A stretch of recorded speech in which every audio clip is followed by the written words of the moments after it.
All right. Well, without further ado, we can definitely jump into it. So, hello to the audience member that just joined, and all of you who might be watching this much later on. Super excited to be chatting with you all today. For those of you who don't know me, my name is Josh. I'm currently going to the LSE. I used to work for Learning Leaders, which was a debate startup in Shanghai, China, working within their human resources team with a particular interest and specialization in diversity and inclusion. I've spent the last year as well at the LSC pursuing an MSc in gender and sexuality. And I'm also heavily involved within queer development work within the debate community. So this is a topic that's particularly close to my heart, really passionate about. And that's what you're about to get for the next hour is a ball of passion as I try and convince you that some of my favorite queer theory frameworks are interesting or relevant, or at least utile to be informed about when it comes to queer theory and debating queers, which is the topic of today's lecture. Before we jump in, just a couple of disclaimers. The first is that I'm super jazzed to be sharing this all with you, but I also want to flag from the very top that I by no means am a representative of the queer community writ large, and that there's tons of things that I'm still learning about as well. And so if there's something that I share that is not correct or is not fully representative of the way that someone walks through the world, that I apologize in advance, and that's by no means my intentionality. And I would love for someone to reach out to me afterwards as well, to chat or to share or to perhaps correct something if I've said something incorrect. And I would be really happy to get that feedback, because it's, I think, an ongoing process of just learning and growing and refining the socializations that we've all grown up with is something that I'm equally going through as well. I think the second thing is that I'm also very hungover. So I think my excitement will outweigh the hangover, but if I also say something that sounds completely ridiculous or just non-grammatically comprehensible, may also be due to that. And so you can just write that off. Don't worry about it. The last thing is that I'll be sharing this PPT afterwards. Hopefully we can attach it to the YouTube link or whatever recording is online. And I've tried to attach the resources or the citations for all of the major authors that we'll be talking about today so that you can go and look them up as well. If you have challenges finding them, please just reach out to myself. I think over the course of my course this past year, I should have PDFs for almost all of these, and I would be really happy to share. No one should be trying to pay to access any of these authors. The neoliberal university and JSTOR access fees are bullshit anyway, so we can definitely route around those if you're interested in learning more and just looking into some of the authors that we'll be chatting about today. So let's jump right in. This workshop is going to be in two parts. The first is going to be focused on, in general, what is queer? What is queerness? What is queer theory? What is the history of the queer political movement? Where does that come from? Where is it going? When we see motions that talk about the LGBT movement or the queer movement, what are they referring to? When we see motions that talk about queer theory, or when you just see a queer theory class in your university, what is that about? Where does that come from? And then the second half of the workshop is going to focus on a couple of queer theories or queer frameworks that are both some of my personal favorites, but are also ones that I have found to be incredibly utile to be familiar with when it comes to debating.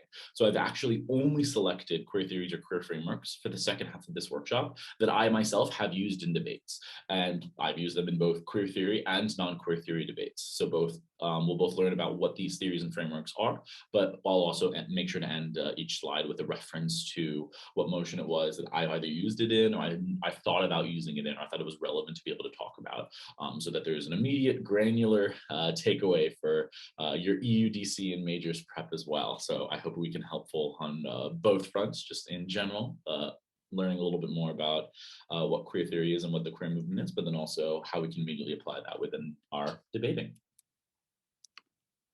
So the first thing that we definitely need to tackle in general is, what is queer? What is queerness? And even though this is the very first thing, this is already something that's quite challenging, because queerness is by definition non-definitional.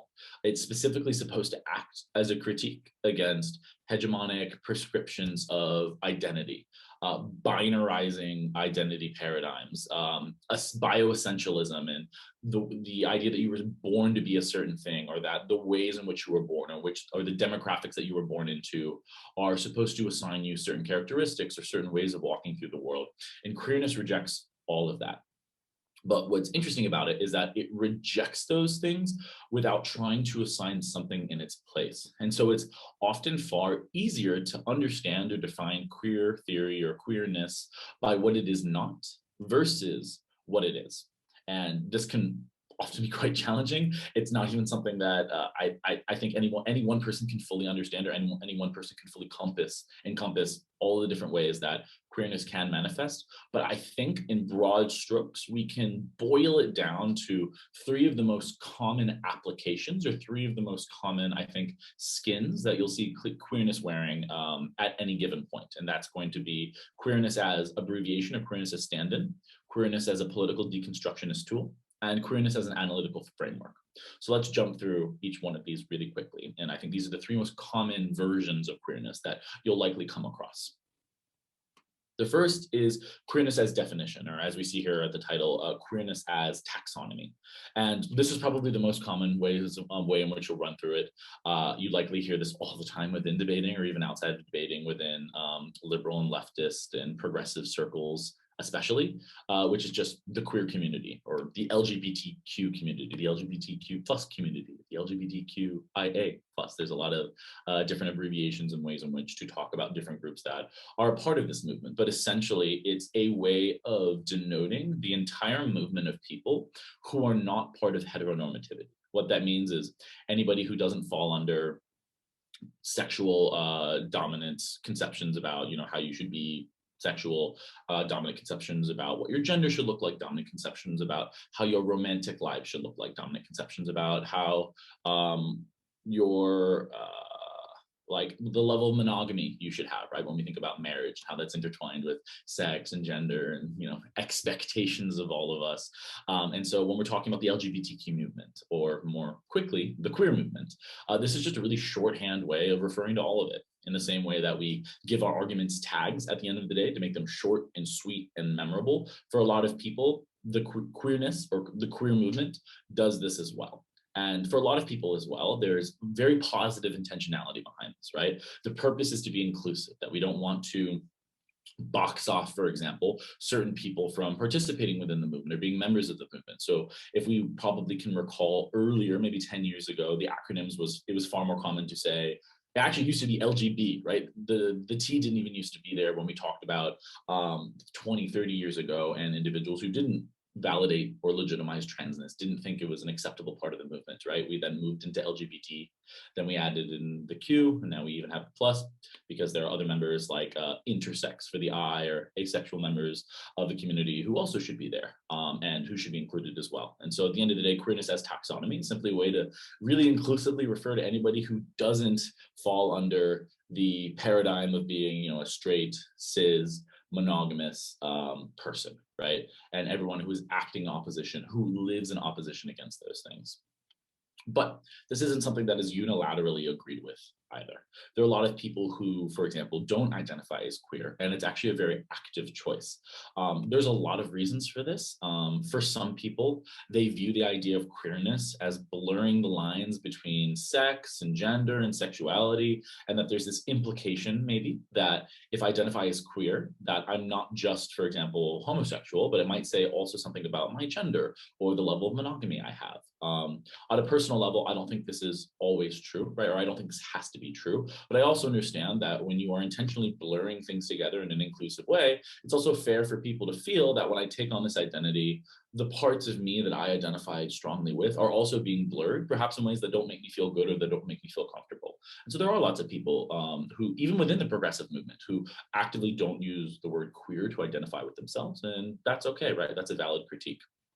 I think another more theoretical critique of using queerness as this like inclusive denominator for the entire movement is that the original political origins of queerness, as we'll learn about in the next slide, are rooted in opposition to mainstream LGBT politics. The whole idea of the queer movement was to deconstruct hegemonic understandings of things, including the hegemonic mainstream ways that the LGBT movement was trying to represent everyone within the movement in very narrow ways, right? That a lot of people in the movement didn't agree with. And so queerness specifically came out of that. We'll talk about that more in detail. But the idea is, if queerness was originally a critique of the LGBT mainstream movement, and it has now become a tag or a nickname or an inclusive denominator for the movement, that maybe we've then lost what the original purpose was of queerness, what the original value of queerness was. And that the more it becomes this like mainstream acronym, the farther away we move from its radical potential of critique, right? And so there's lots of people as well who think the more that you are conflating LGBTQ mainstream politics with queerness, the more we are having our queerness as radical critique be appropriated by the original movement or the original things that it was supposed to be critiquing to begin with, right? So these are things to keep in mind when we think about queerness as denominational, or we think about queerness as taxonomy. The second way that I think you're likely to come across queerness is in reference to the queer political movement, right? And as we talked about at the very first slide, just in general, queerness is about deconstruction. Queerness is about decategorization. And that very much includes, and in fact, originally included the LGBT mainstream political movement within the 80s and 90s. And so contextually, what we probably might immediately think of was happening at that time was we were coming out of the HIV/AIDS crisis. And there were huge shifts in the ways in which the LGBT movement was constructing itself in order to be able to adapt to the crisis and change coming out of the crisis. And one of the main ways that the LGBT movement and sometimes its mainstream allies, like the feminist movement as well, and then there's even separate questions about how the feminist movement was doing this anyways, is to make themselves palatable, to whitewash themselves, to sterilize themselves, to get acceptance from mainstream society, right? So one of the huge things that the LGBT movement did coming out of the AIDS crisis was that there was a very rational and desperate attempt to try and counter the narratives that had been created during that crisis, that LGBT people were dirty, that they were, disease-ridden, that they could never achieve monogamy because they had been struck by a disease that punished them for not being monogamous and perhaps having more than one partner, right? And so the way that the movement responded was to say, no, we can do everything a straight person can do. And it pedestaled all of these, for example, longstanding gay couples.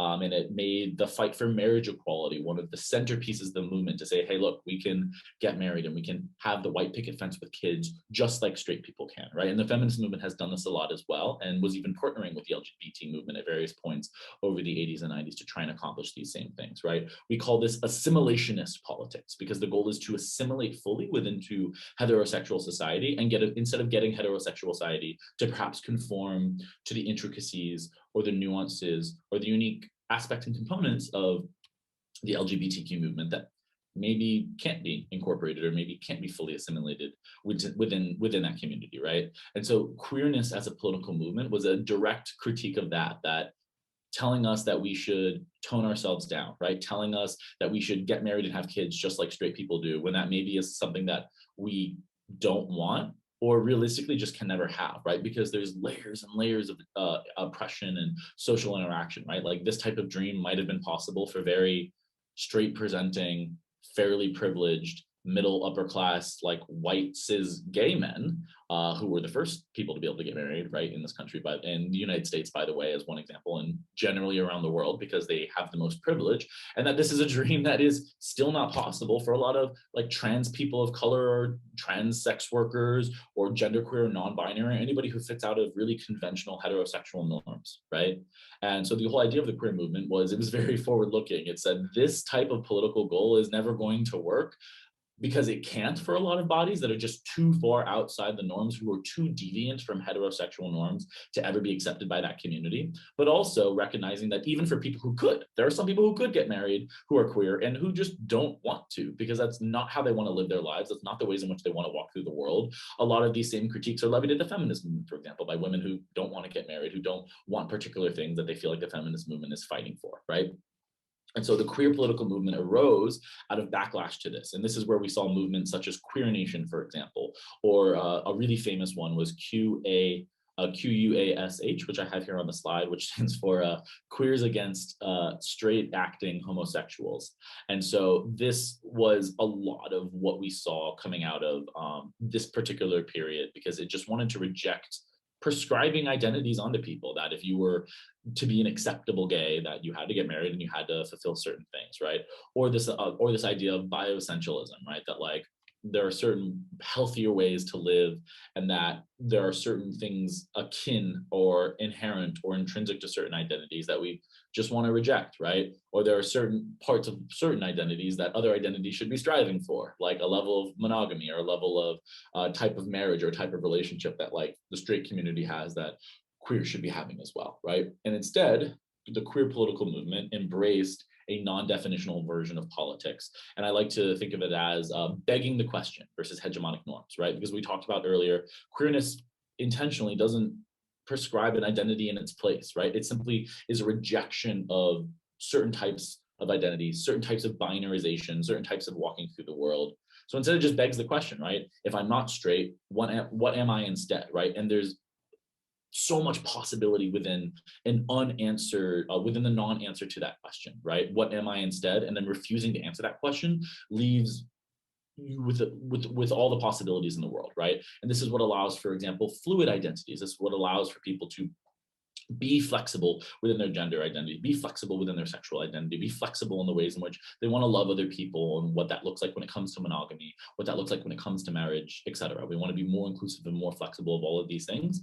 And the mainstream LGBT movement saying, no, we need to get married and be monogamous and be accepted by straight society is something that the queer movement rejected, right? All of this, I think, can be really well found in writing by Kathy Cohen called Punks, Bull Daggers, and Welfare Queens, which I have in the bottom notes here that you can look more into. But Kathy also points out one of the really interesting parts about this queer political movement is that to have any type of material impact, a movement like this has to spread. It has to expand. It has to get leadership positions and be able to work within echelons of power in order to have any type of political capital. The problem is that expansion comes with definitionality, right? If you want to be on a billboard, you have to encapsulate yourself to fit on that billboard. If you want to obtain a position and like work within a political campaign, you have to have slogans, you have to have mantras, you have to commit to certain policy doctrine as part of your campaign platform, all of which is antithetical to queerness, right? Committing to certain things, committing to certain policies, committing to certain stances is supposed to be the opposite of what queerness is. And so there's actually a structural tension within the queer movement that we want to be deconstructionist, but the only way to be deconstructionist is to construct ourselves in a certain way to gain power, where then we are losing deconstructionism within our own movement, right? So this is a paradoxical tension that can never be resolved. And a lot of queer theorists understand that this is something that eventually is going to destroy the queer movement, and that's okay. And when I say destroy the queer movement, what I mean is that there's the acceptance that it is eventually going to become mainstream. It is eventually going to be constructed in a narrow enough way that it can't remain so flexible anymore. And in the death of the queer movement, something new will be birthed as well. In the same way that like within the critique of the mainstream LGBT movement in the 80s and 90s, the queer movement was birthed. And when the queer movement becomes too mainstream, becomes too conventional, becomes too narrow and confined, something else will birth in its place, right? So that there's perhaps a paradoxical tension here, but queer theorists are okay with that because they know something else will be birthed anew eventually. I think the third and final way that you're likely to come across queerness, and this is the most challenging one, I think, to understand. And then, I experienced this as well when I started my program at the LSE this past year, and that's queerness as a theoretical framework of critique. And the reason why I think it can be so difficult to understand immediately is that it doesn't necessarily have to be linked to any of the things that we traditionally associate with queerness, right? When we think about queer, many of us think about the LGBTQ acronym, right? And so we associate queerness with sexuality, sex, or gender. And then if perhaps we have a more widespread understanding of queerness, we might also associate it with things like romanticism or monogamy, but it usually stops there. And queerness as an academic theory is applied in a plethora of ways that are completely non-related to those things, because queerness as deconstruction is a framework that can be used anywhere. We can deconstruct anything that's hegemonic, right?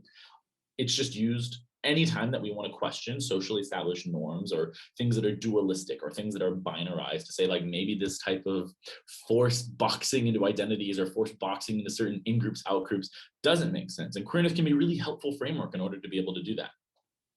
There are people who talk about queering grammar, right? That we are prescribed to do certain things with language that don't even necessarily make sense, but they're elitist ways of controlling, what's the word?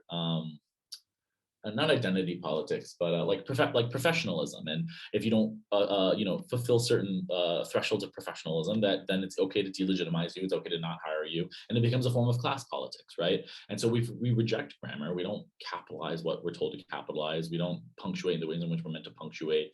Academically, we instead use grammar the best ways that we know how, the ways that are most utile for ourselves.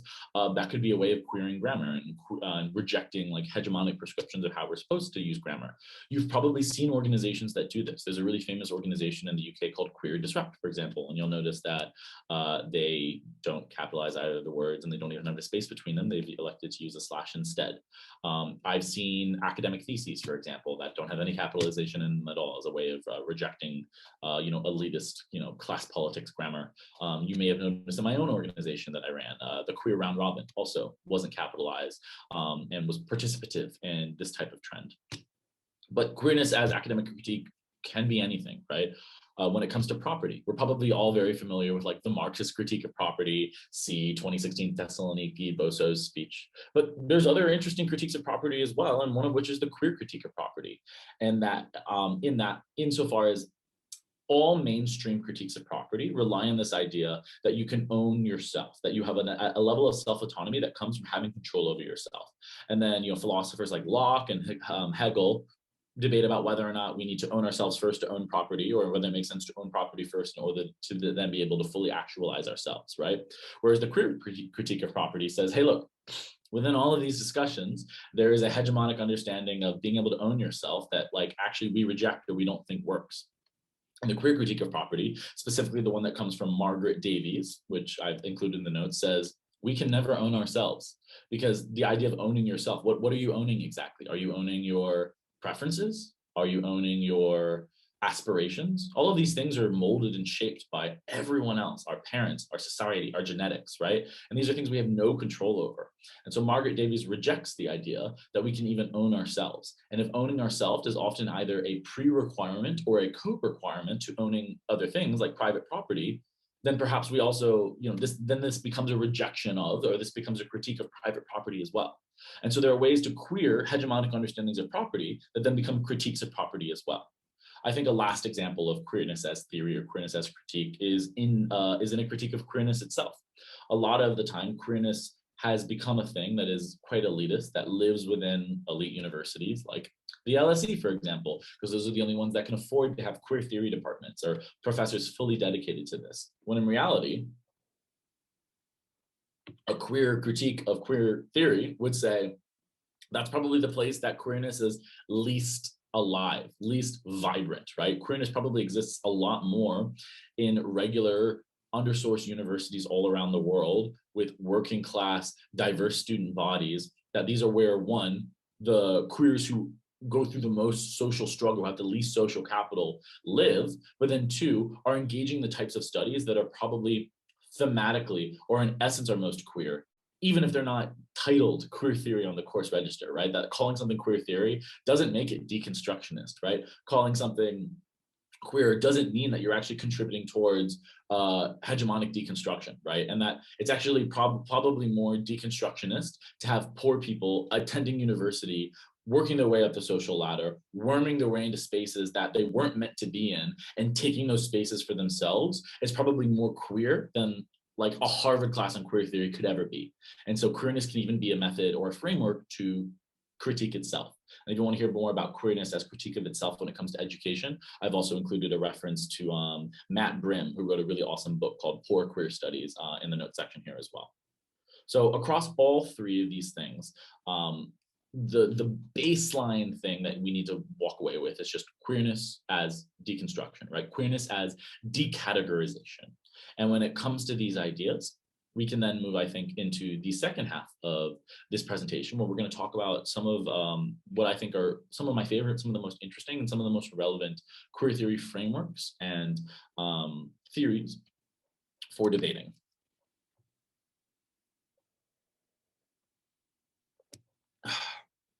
So the first theory we're going to talk about today is the radical potential of queer politics. And this was something that's been talked about by a lot of people, but one of the most powerful ways that I found it written is in Kathy Cohen's work, Punks, Bulldaggers, and Welfare Queens, The Radical Potential of Queer Politics. And Kathy Cohen here is specifically referencing the second iteration of queerness that we talked about, queerness as politics. And she's referencing the idea that queerness was evolved in opposition to reductive identity politics. When the LGBT movement said, to be a good gay, let's get married, right? Let's fight for marriage equality. Let's shut down the bathhouses. Let's change the ways in which this community works in order to make ourselves more palatable to mainstream society. And queerness was saying no to that. Kathy says that this is the thing that we need to focus on moving forward. And this is the thing that we have lost when it has come to the evolution of the queer movement. Because she says that in general, queerness has evolved directly in opposition to heterosexuality, right? Which is why we mostly think of queerness in terms of sexuality, right? When someone says I'm queer, we immediately assume that they're not straight when it comes to their sexuality, because queerness for so long has been a mirrored critique of heterosexuality, right? But this also is reductive and it's narrowing, and it means that people don't think about the full variety of ways that queerness can live and exist and operate and be a critique, right? And so she says that queerness was never supposed to be reduced down to just being anti-heterosexuality, but that's often what it is in mainstream politics nowadays. She says this is insufficient, right? And I think we can immediately understand what she means in a variety of different ways, that there's so many more types of people who walk within the movement or should be walking within the movement, that queerness, if it's mainstream reduced down to heterosexuality, doesn't solve for, doesn't fight for, doesn't advocate for, right? And so within even just the queer movement, as many of us mainstream know it, when it comes to queerness as the acronym for the LGBTQ movement, right? There's so many more bodies within that movement that queerness should be fighting for, and that it often doesn't fight for, that it often doesn't fight for bisexual people, doesn't fight for asexual people, doesn't fight for aromantic people, doesn't fight for the trans community as much as it should. And in fact, the more that the queer movement becomes mainstream, the more that people who are more non-conforming get pushed out of the movement, in the same way that the LGBT movement pushed out many of its trans founders and members, especially trans founders and members of color, because those were the ones that least fit in with heterosexual norms and therefore were most dangerous to the movement getting accepted, right? And Kathy's saying the same thing happens with queerness. Even though it was supposed to be a critique of that process, it is now becoming that process and doing all the same things that it was critiquing to begin with within the movement. But the second thing that she says, and I think this is the far more powerful part of her thesis, is that also we shouldn't be restricting ourselves simply to sex, gender, and sexuality. That the radical potential of queerness is something that is found within cross coalition between a variety of different groups within society, right? We should be forming cross coalitions based on socioeconomic class and race and ethnicity and monogamy and sexual identity, and that the most powerful coalitions are the ones that come from these cross sections of society, right? The immediate response is, oh, but are they really queer, right? If we're talking about like a labor movement, for example, those people are not necessarily sexual minorities. Those people are not necessarily gender minorities. Should the queer movement really be aligning themselves with them? And Kathy Cohen says, yes, that this is where we find the most radical potential for change, that movements that are larger, movements that are more diverse, movements that have different types of bodies in them at a baseline, debate level are going to be more successful. More people are going to turn up to protest. More people are going to turn up to the polls to vote for the policy change that we need. But she actually says that this is more within the spirit or the original purpose of queerness in general, that queerness was supposed to be, like we talked about earlier, deconstructionist. It was supposed to be a critique of hegemons, right? And hegemons exist in a variety of different ways. Hegemons tell us the ways in which we're supposed to be married, the ways in which we're supposed to have certain types of relationships. Every single way in which we're supposed to walk through the world that is prescribed to us, queerness should be critiquing, right? And so she draws us a very powerful example that I think all of us can probably relate to, and many of us have probably talked about within debating, that just because you're a sexual minority doesn't mean that you are not privileged, doesn't necessarily mean that you care about sexual rights, doesn't mean that you were even willing to fight for those rights. And so I think a great example that she draws is that people who are part of the swinging community or part of the BDSM community or who are Antifa or who are labor unions are far more queer in fighting against hegemons than, for example, a very privileged, cis, white, rich gay man who lives in New York and voted for Trump because his economic interests are far more important to him than any of his identity-based interests, right? And so Kathy draws this simple example and says, aren't these other individuals, swingers, members of the BDSM community, Antifa, far more marginalized, far more in need of the support that the radical potential of the queer movement could provide if we were coalitioning with them versus not, right? And this is an open question that she ends her essay with about whether or not the radical potential of queerness has been lost. And she argues yes, because we aren't working in cross-sectional coalitions across society, and instead have just narrowed ourselves down to only working with sexual minorities and sometimes gender minorities, and sometimes romantic minorities, and that's it when we think about the mainstream acronym LGBTQ. That the movement would be far more powerful and far more living up to the radical thing that queerness is supposed to do, is critique, if we were allying ourselves with other people who are hyper marginalized by society, other people who walk through the world and fight against hegemonic construction, just like queerness is supposed to be doing, and that the movement would be better off for it if we did. One of the ways in which I think that this is immediately applicable to debates is when it comes down to the ways in which movements should be constructing themselves. You've probably debated motions about whether or not the T should leave the LGBT movement, right? And about whether or not they would be more successful there otherwise. You've probably debated motions about whether or not BLM and the queer movement should be working together, or ways in which different movements should be working together. And I think one of the primary things that you always hear is that, if they're focused on labor rights, they're not going to be focused on sexual rights, or vice versa. And these are reasons why movements shouldn't be working together.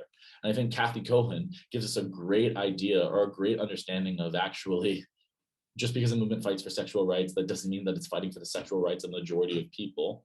Also, sexual rights aren't necessarily important always if you don't have economic rights, for example. But then last but not least, that the people who are shared between those movements are often the ones who are most vulnerable anyways. And so we should be focusing on the overlapping portions of our movements where we can form these cross-sectional coalitions in society, versus just screening based on, if it's not about labor rights, we shouldn't be working with them. If it's not about sexual rights, we shouldn't be working with them.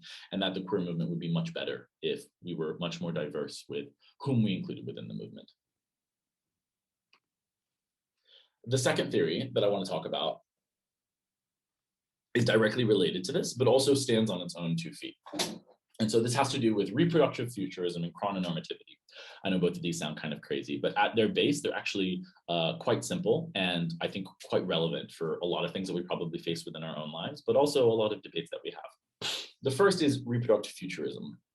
This was a theory created by a queer theorist named Lee Edelman, who's super famous for this theory in particular. And if you look into queer theory at all further after this, you're probably going to encounter references to this, so it's just helpful to know in general. And Edelman's concept of reproductive futurism says that the future, when it comes to heterosexual society, all of it is angling towards, the trajectory is towards reproduction, right? Making new children. And that has to do with the ways in which we force people to get married. That has to do with the ways in which we force people to be monogamous. That has to do with the ways in which we have child rearing expectations of couples, right? All of it angles towards this one junction of children, right? And this is where everything is compared against that. If you're doing something that is seen as corrupting for children, or seen as dangerous to children, like being queer, for example, or being single, or being promiscuous, all of those things are framed as enemies against what society is supposed to be doing, which is heterosexual recreation, right?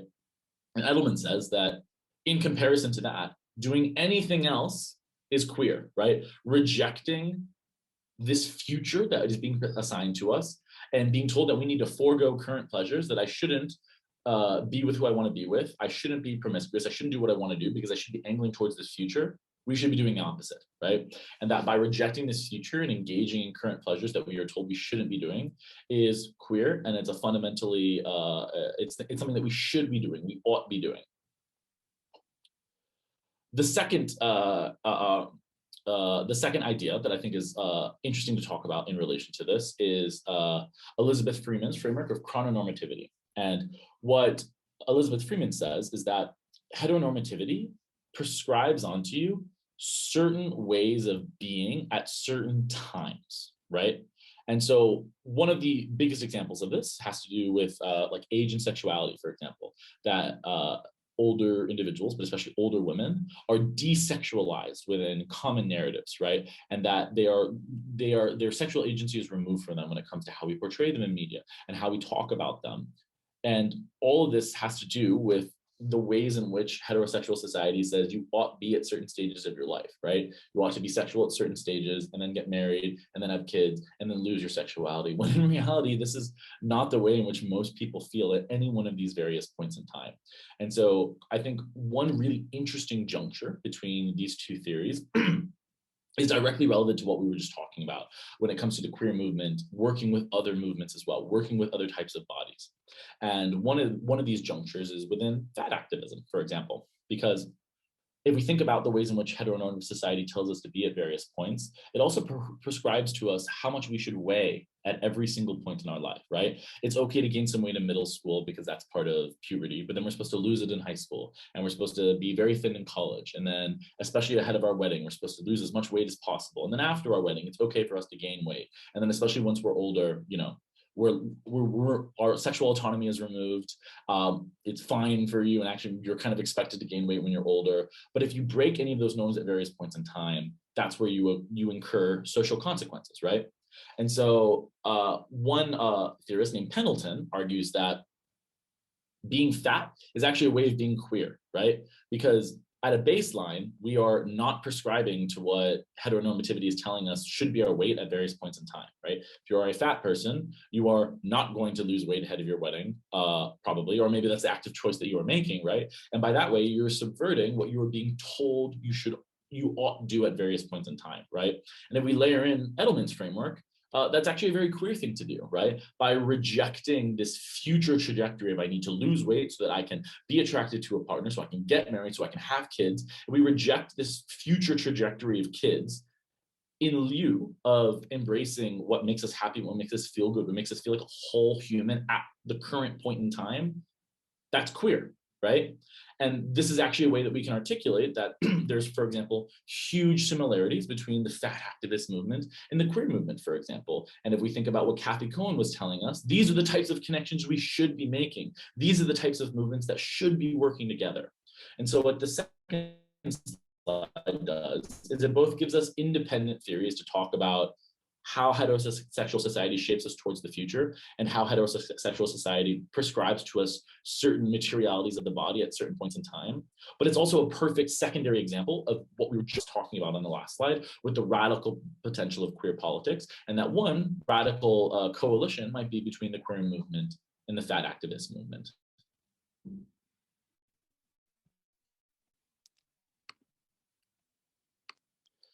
The third framework that I think is really helpful to talk about, and I think it can come up a lot within debating, has to do with, again, what we we're just talking about with Edelman's idea of reproductive futurism. And this in general has to do with the idea of the death drive.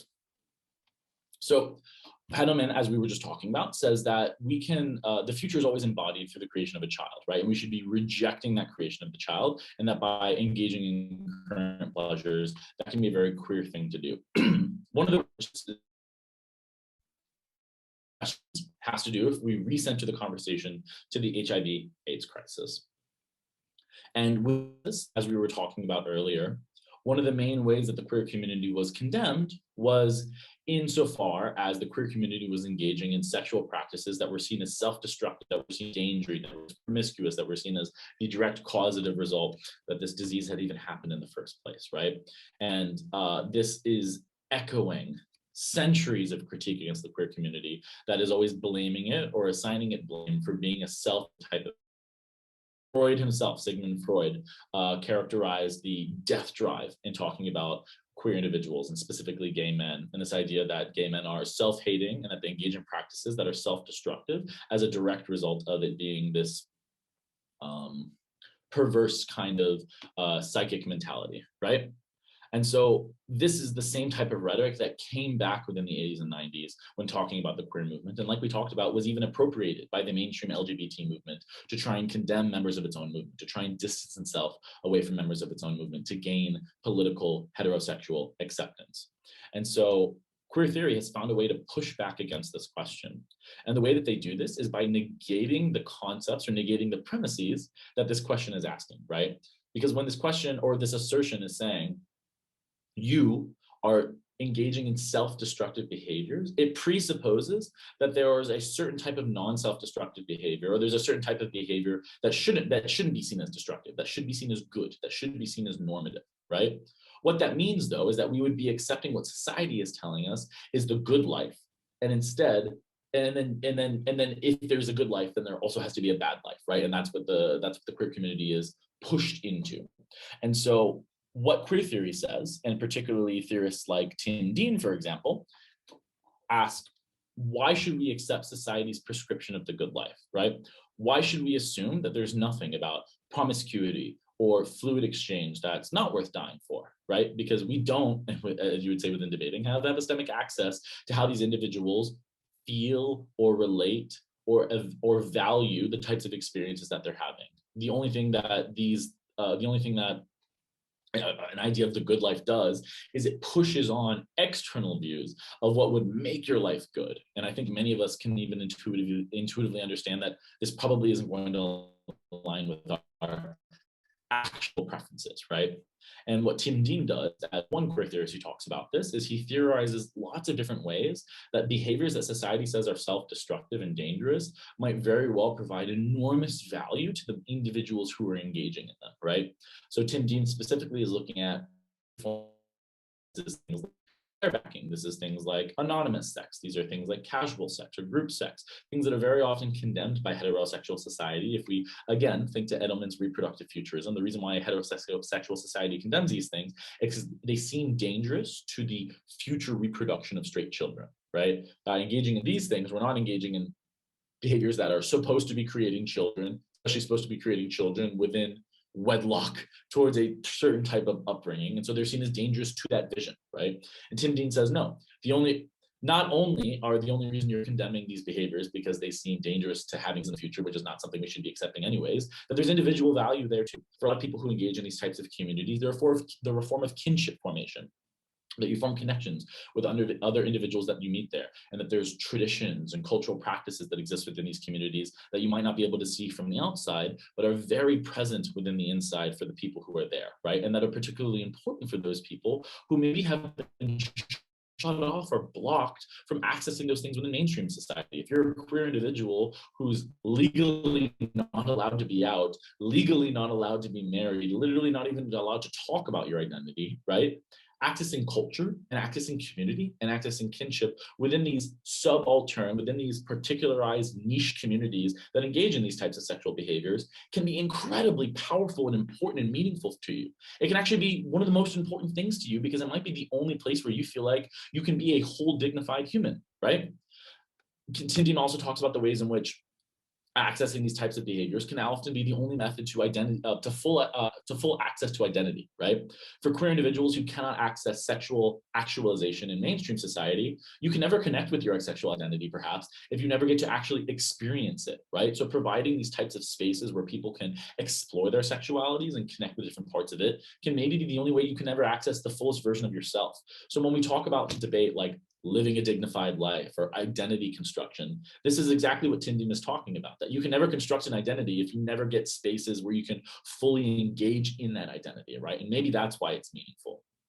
And so all of this is to say that the ways in which society prescribes a good life onto certain people might not be great for those people. And in particular, when we're talking about queer bodies, the ways in which mainstream society tells queer bodies that they are dirty or dangerous or wrong or immoral for engaging in certain practices and behaviors actually is all reliant on the premise of a good life that maybe we should reject anyways. And then further than that, probably likely comes with some individual benefits as well, as Tim Dean was talking about.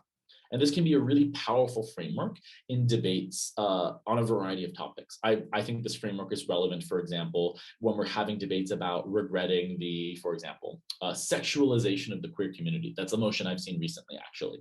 And that the sexualization of the queer community comes along with all of these different specialized types of sexualized spaces that we've already talked about are important for kinship and community. The sexualization of the queer community comes with opportunity and social dynamics that, like for some people, help them access their identities that they never would have been able to access otherwise because they would have been blocked off from it.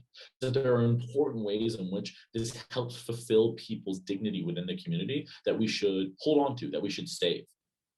I think these theories are also really relevant when we have debates about regretting dating apps or regretting hookup culture or regretting like the sexualization of dating, right? And again, all of that is based on certain prescriptions of what good dating would look like, of what good relationships would look like, of what good sexuality would look like.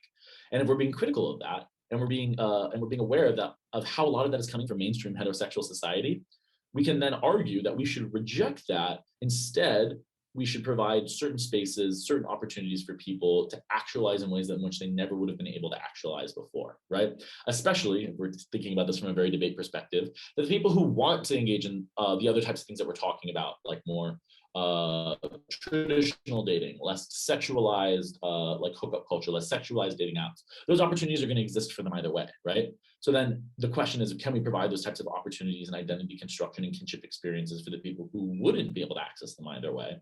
I think that you can use these theories to point to, no, it wouldn't happen otherwise. And that's why we don't regret them, or that's why we don't oppose them. And instead we actively support them.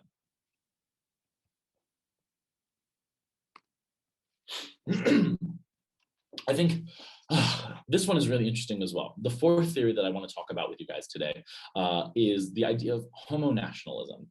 And so Homo nationalism is something that's been talked about a lot of theorists. One of the most well-known theorists who talks about this is an individual named Jasbir Puar. And Jasbir Puar talks about or engages in the idea of the ways in which gay rights or queer rights get appropriated by nations, get appropriated within the construction of national identity. And Homo nationalism is the theory that says a lot of nations want to create a favorable association between nationalist ideology and like LGBT people or LGBT rights, right? And so we see this probably baseline in a lot of major dominant powers all over the world.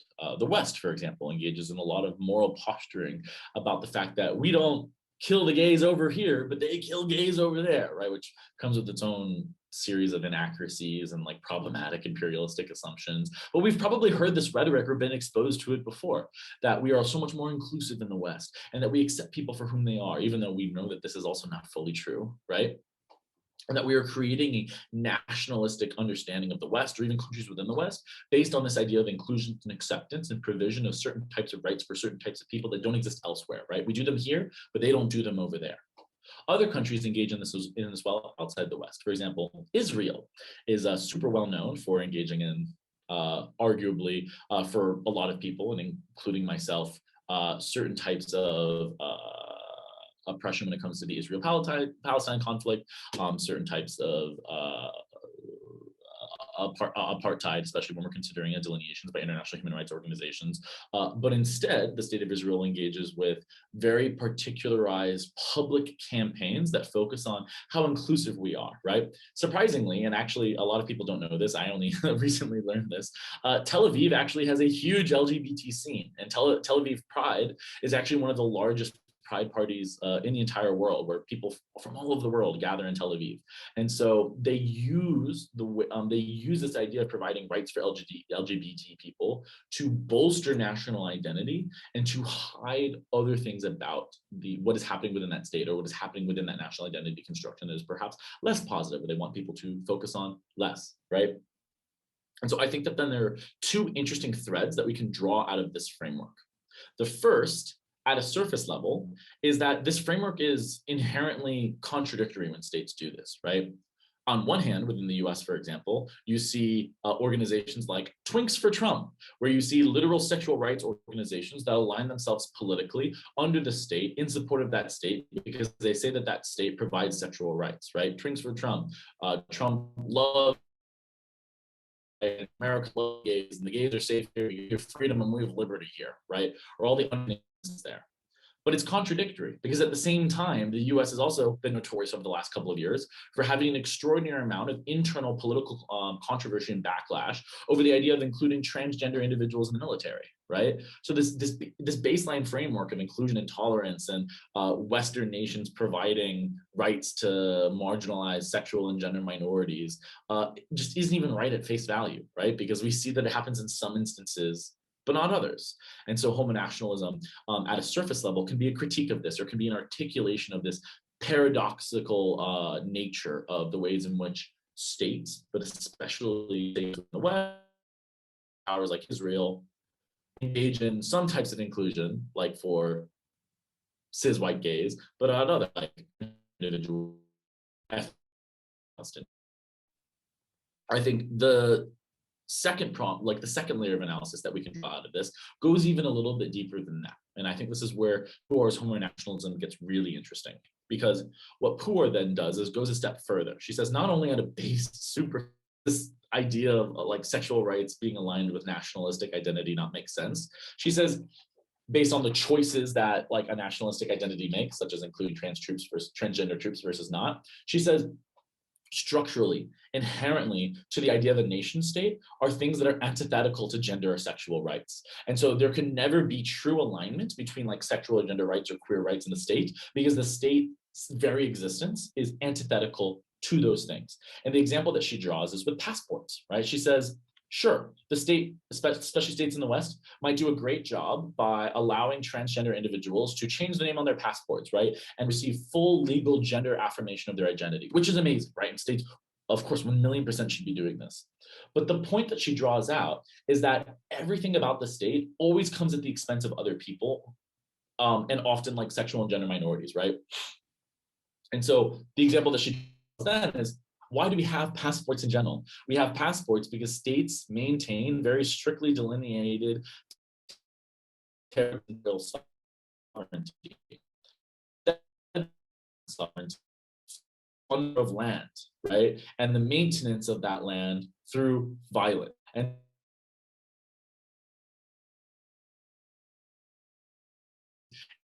because we recognize land that was stolen from people, that is maintained through violence, and often created marginalization of different types of bodies. For example, when we think about the United States and the ways in which the land was taken from indigenous peoples all over the United States, it goes hand in hand with sexual and gender oppression, because it was through the removal of indigenous peoples from lands all across North America, and it was through the cultural genocide of these people, which we'll actually talk about on the next slide, erased all of their different alternative approaches to sexuality and gender in favor of like Judeo-Christian, white, straight norms, that we see that the very land that we're trying to pursue gender passports for, the only reason we need gender passports is because the state does not recognize alternative approaches to gender and sexuality and sex. And the way in which that happened was through the acquisition of this very land that resulted in the removal of people who had alternative approaches to gender, sexuality, and sex, right? And so that every action the state takes to provide sexual rights is fundamentally mirrored, or it's the flip side of a coin to other forms of oppression against people in general, but often ones that were very specifically against sexual and gender minorities. And so this is a really interesting way that we can talk about. For example, I saw a motion in Asia a couple of months ago that talked about whether or not the queer movement or LGBT movement should be aligning themselves with nationalistic ideologies, right? I mean, explicitly utile to be able to talk about this theory here. But in general, anytime you're talking about any type of movement, feminist movements, queer movements, labor rights movements, aligning themselves with certain types of hegemonic powers, or aligning themselves with certain state structures, or aligning themselves with certain nationalistic ideologies. Really helpful to point out here that there's no physical way to align yourself with nationalism in a way that also is not reinforcing power structures that often are also oppressing you, or are often the root cause of why you don't have to begin with. See land and theft and violence being the very reasons why we need passports, and erasure of sexual and gender minorities within indigenous tribes across North America being part of the reason we don't have rights for those types of bodies within the status quo. The fifth theory that I think can be really powerful to talk about, and this is actually one of my most favorite readings that I've done across this entire last year, was an article called Sexual Orphanage by Mary Zaborski's. And what Zaborski is specifically talking about here, or is referencing, is what's known as the lost generation within North America. And you might have seen news on this within related to Canada, where they're discovering horrifically hundreds of bodies of dead Indigenous children that were murdered and killed and abused through the boarding schools that they were forced to go to during the mid-1900s. And this is something that happened in the US as well. So it happened all across North America. It's known as the lost generation, where Indigenous communities were pressured, coerced, blackmailed, or sometimes their kids were literally stolen from them to be sent to Catholic boarding schools to try and reform and be part of white Christian Western society. At the same time, many of Indigenous women across this period were forcibly sterilized, or they were prevented from engaging in the types of reproductive practices that would have allowed their communities to flourish, or they were denied access to healthcare, equitable healthcare outcomes, which literally resulted in the communities dying off, all of which is what is encapsulated within, or is what is being referred to within this idea of a lost generation. And so this is where Zaborski's is centering her analysis. And she says, or she's proposing, that probably contrary to everything we've talked about in this PowerPoint so far, everything that you've probably ever even heard about queer theory so far, is that queerness is not unilaterally good, right? Just because we're talking about queering something doesn't mean that it is a priori moral value, because it is always going to be, or is always going to be, used in a way that helpfully critiques hegemonic power structures, right? That's the only way we've talked about it so far. But Zaborski points out that there's other ways in which this can happen too. For example, during this period of the lost generation, she argues that the US government and Canadian governments intentionally queered Indigenous youths. And what she means by this is that she created a paradigm in which they were queered away, they were turned away from hegemonic constructions within either of their communities, right? Within the Indigenous community from whence they grew up, but also the white settler state, the white heterosexual, Western Christian, Judeo-Christian society in which they were being forced into. And what she means by this is, she says, the state never intended for them to fully.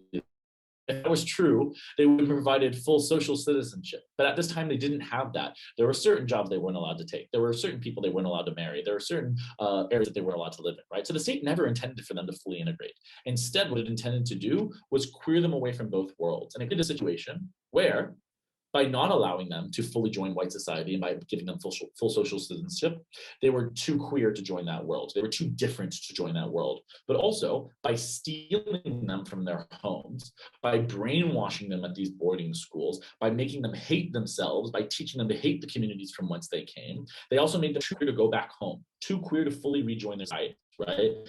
So they created a situation where they were, as she says in her article, too brown to be white, but it had also been socialized into too much white ideology to rejoin the brown communities from whence they came, right? And in this sense, they were queered away from both of the worlds that maybe would have been spaces where they could find full security or full support, and instead ended up at the margins, right? And she concludes this saying, because these individuals, because these youths were queered away from both worlds, they wither at the margins. And I think this is a really powerful framework, both in general, to think about oppressive state policy and the ways in which we change and adapt and force communities situations where they can no longer access their own cultural capital, but they can also never fully access the mainstream political capital of white society, and they end up withering. Right. And so I've specifically used this framework within debates that talk about cultural appropriation, for example, when I've seen motions about whether or not Indigenous communities should allow mainstream society to practice their holidays, like Day of the Dead, Dios de los Muertos, right? This is relevant to talking about whether or not Indigenous communities should be allowed to have sole ownership over certain cultural icons or certain cultural events, or the ways in which we tax those things, or the ways in which we allow those things to enter the market, or the ways in which we provide for or don't provide for competition within those spaces, right? There's baseline arguments about economic capital and of course having right to your territory and having right to your cultural practices. But I also think this is another really interesting way to be thinking about this type of policy, this type of discussion, these types of things. Because when communities can no longer access their full identity construction, their full cultural constructions of dignity, they're also not able to fully join mainstream society. They don't have full social citizenship there. And it's within that particular paradigm that in accessing neither, they wither at the margins. right? And can be a powerful framing to argue why it is so important that they retain certain types of cultural capital, why it is so important that they maintain certain types of identity construction, why it's not something that they're going to find somewhere else, and at the expense of both, what are the pernicious harms that occur? The last theory that I want to talk about today has to do with the transgender community and identity construction and gender performativity. And the reason why I want to talk about this is I both think there's some important clarifications here that are really helpful for everyone to understand, because there's a lot of misconceptions or misunderstandings about the way that, for example, Judith Butler's gender theory is often talked about, even within progressive spaces like debating. But I also think that there's a lot of nuance that is lost when it comes to talking about the trans community, even from within well-intentioned progressive spaces, that these theories specifically help us understand a little bit better and have a little bit more nuance and a little bit better of a comprehensive understanding about trans and gender non-conforming communities, many of whom are not monolithic in nature, despite how we talk about them within debating. Rami, I think your mic is unmuted. Just 1 sec, Rami Mazaha. Thanks so much. So at a baseline, when we're talking about gender and gender performativity, one of the quintessential theorists that probably everyone has at least heard of is Judith Butler. And Judith Butler's gender performativity theory talks about the ways in which gender is a construct and is something that we are socialized into performing, and that it's not something that we are biologically predisposed towards. It is something that is created through rejections of certain things when we are younger. For example, she talks about the ways in which gender is linked to heterosexuality, right? That the only ways in which you can be fully male or fully female is by engaging in certain heterosexual practices, right? Which is why, for example, as soon as someone engages in something that is a little bit homosexual, their gender identity is immediately challenged. Are you a real man, right? So she talks about gender and sexual identity have been intertwined together into this thing that you have to perform and you have to fulfill all these criteria of within that performance. And this is baseline activity for Butler. One of the ways in which she was critiqued after releasing this theory was that it was argued that this is something that is against the transgender movement when it comes to gender identity, when it comes in which the ways in which the trans community has focused on certain types of discourses that promote, for example, the right to access one's own right body, right? That I was perhaps born into the wrong body. You've almost certainly heard this types of discourses, and that gender confirmation, surgery or recognition or social support is what allows me to then be actualized into my fullest self in the body that I was supposed to be in, right? And that the argument or the immediate response after Judith Butler released this was that you are arguing something that is against this, because by saying that gender is just something we perform, you are delegitimizing these claims that I was born into the wrong body, that this isn't I can just perform differently, that there's certain types of support and there's certain types of affirmation, and there's certain types of transitions I need in order to be able to meaningfully access, quote unquote, the right body, or the right like social recognition, or the right substantiation within society. And so Butler responds within an essay called Critically Queer, which I've noted in the notes under, to say that this isn't what she's saying at all, that performativity is not like putting on a mask and taking it off. And this is why I included this, because this is so often how I hear this talked about within gender debates, as if your gender was just something you could put on or take off at any time, right? And what Butler specifically is that the gender that she's talking about is not like drag. It's not like going to a drag show and you put on a gender, but it can easily be taken on, right? Which does sound very critical, or would sound very critical of the trans community, that you can just put on or take off a gender and that it's not meaningfully linked to identity or identity construction in the way that the trans community is saying, right? Butler said that's not what I'm saying. I'm not saying gender is drag. She's actually saying something that's far more complicated and far more difficult to understand, honestly. Even for myself, but basically, what she's saying is that we are performing something, but there's nothing prior to that performance, right? We are created as a gendered subject. as soon as we even enter into conceptual existence, as soon as our parents start thinking that it's possible that they could be pregnant, they start thinking us through gendered lenses, gendered terms. As soon as we are born, every single aspect of our lives is gendered, from the clothes we wear to the ways in which people coo and talk to us as babies, to the types of behaviors that are immediately acceptable or not acceptable as soon as we have voice, as soon as we have the ability to walk and run, which means that it's not that you're putting on a gender, it's that you were created within that gender. You were constituted into that gender. There's nothing prior to that gender, right? And so Butler is saying but Butler is arguing something different than what she was argued to be arguing. Not that, gender is something I perform and I can take it on and off, but rather that gender is something we are constituted within, and that we should be resisting this prescriptive hegemonic understanding of gender, right? This is a phrase that I think is really powerful, that I think can be really helpful to talk about a lot of different movements, can be helpful to talk about desocialization, to talk anything when it comes to resisting power structures.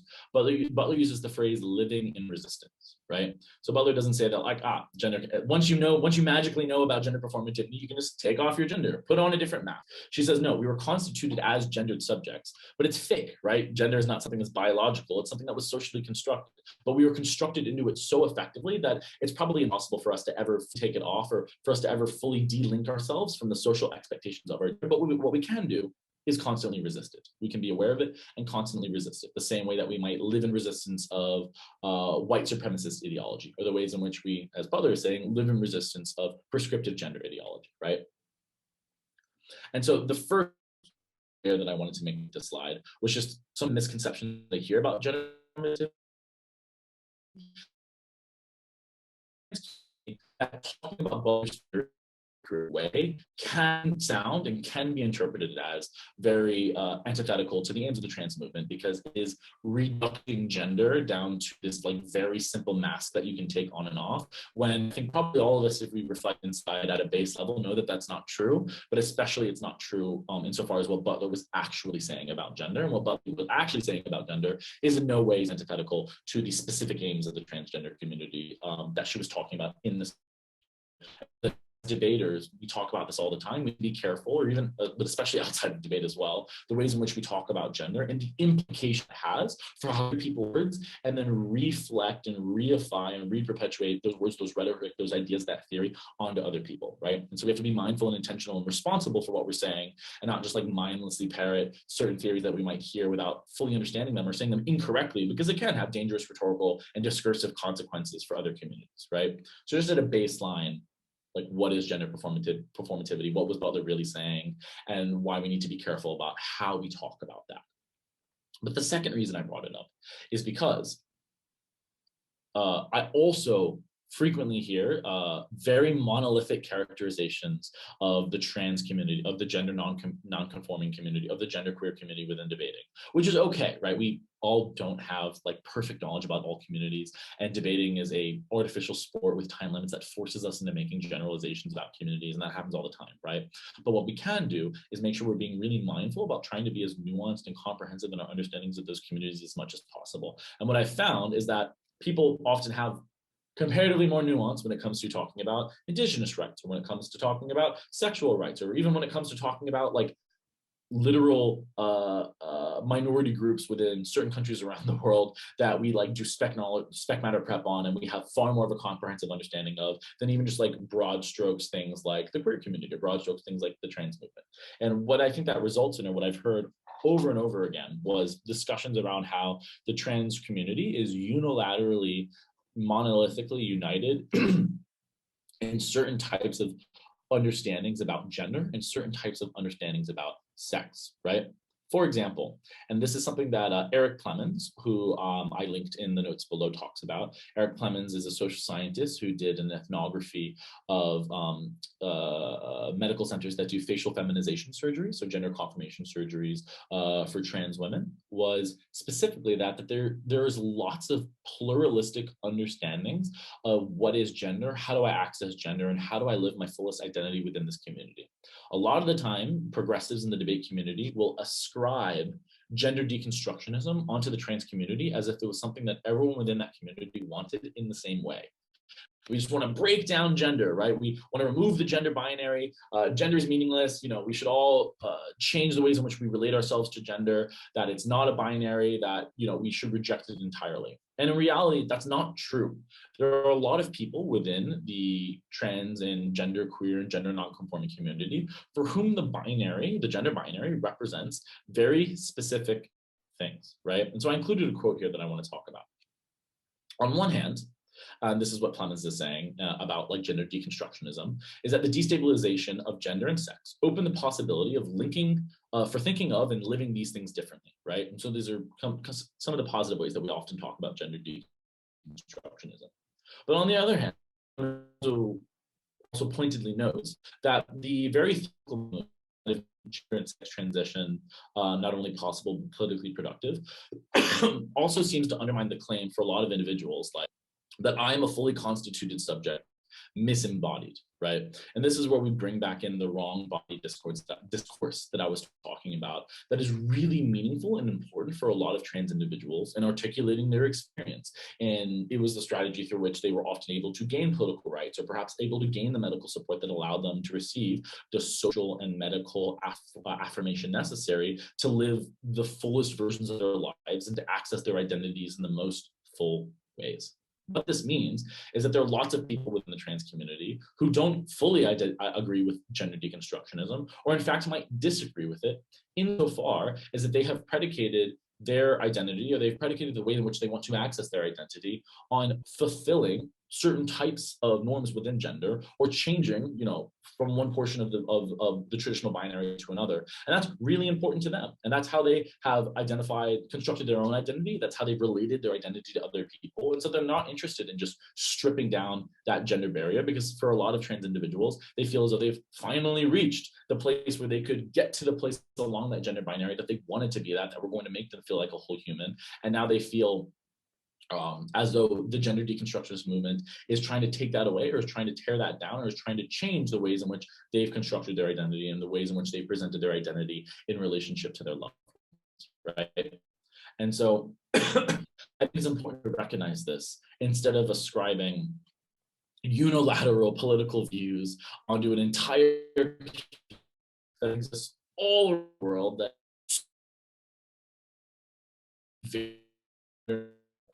that we see all around the world, and the various stages in the various types of ways in which trans people can walk through the world, right? And so it's super important to be aware of this, and so that we can be, one, just baseline accurate and not be monolithic when we talk about communities, because it's disrespectful, and we need to be as accurate and precise as possible in our language. But secondarily, I also think helpful within the discursive framework, or within the debate framework as well. Because when you hear individuals in general, right, anytime someone is making a generalization about a community, you probably can kick back at them and rebut them and critique them and find reasons why it is that not everyone in this community would agree with that. And the same exists for the trans community, right? That there are individuals within the trans community who aren't going to agree with the most radical, most leftist policy proposals possible when it comes to gender, when it comes to sex, when it comes to sexuality, because they have different priorities and they have different types of identity constructions, right? And it's important to recognize that at a respect level, but it's also important to recognize that from a debate level if we want to accurately talk about these communities, but if we also want to kick back against people who are inaccurately talking about these communities. Understanding this type of nuance gives us the language and gives us the knowledge capacity to be able to actually engage on that, versus being forced to unilaterally accept that like all trans people accept like the most leftist versions of policy proposals possible, when we probably know at a baseline it's not true. And having this type of nuance gives us the ability to engage in that type of discourse. Oh, awesome. All right. So this was the last theory that I wanted to share. So just as a little recap, for those of us who joined a little bit later on, we spent the first half of this presentation looking at what is queerness, what is queer theory, what are the permutations of queerness that we're most likely to come across, being the three most common of abbreviation or stand-in for the mainstream LGBT movement. Secondly, queerness as politics, queerness as a political deconstructionist tool, kicking back against things like the mainstream LGBT movement. And lastly, queerness as a political framework that allows us to queer different power structures, whether that be grammar, property, or the classroom, right? the second portion of this presentation, then went through 6 of the frameworks that I think are most helpful to understand queer theory, but also most helpful and I have used within debating and that I wanted to share that so that people could have access to these things and can engage in a lot more nuanced and comprehensive understandings of both queer theory, but also queer topics and queer people at the end of the day. So I'm gonna end the presentation there. I know I've been talking for quite a while. I also know that most people are gonna be watching this later on in the recordings, but if there are any questions that people have now, I would be happy to answer them.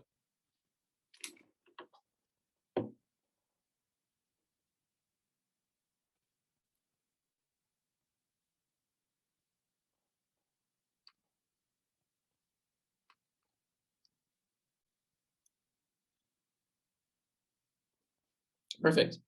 Well, if nobody has any other questions, then definitely happy to cut it off there. My name again is Josh Kemp.